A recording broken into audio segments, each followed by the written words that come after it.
Welcome to the Learning Pines YouTube. We hope this video helps. You'll start by powering up and preparing both devices. Turn the Arctis 7 on with a long press of the power button until the LED blinks.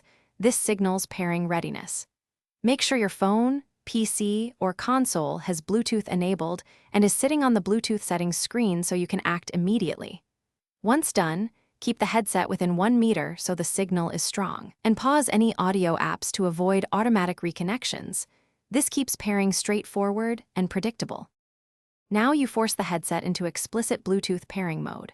Press and hold the dedicated pairing button until the LED alternates blue and white. That indicates discoverable status. On your source device, choose SteelSeries Arctis 7 from the list of available devices.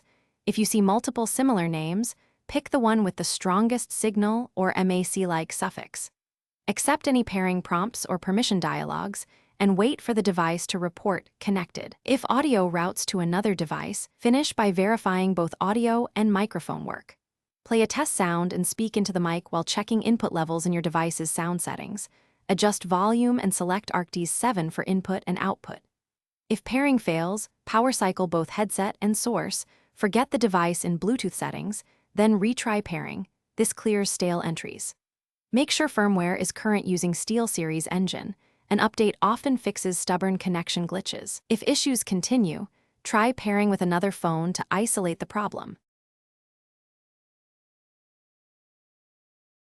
Thanks for watching. Consider subscribing if we helped you.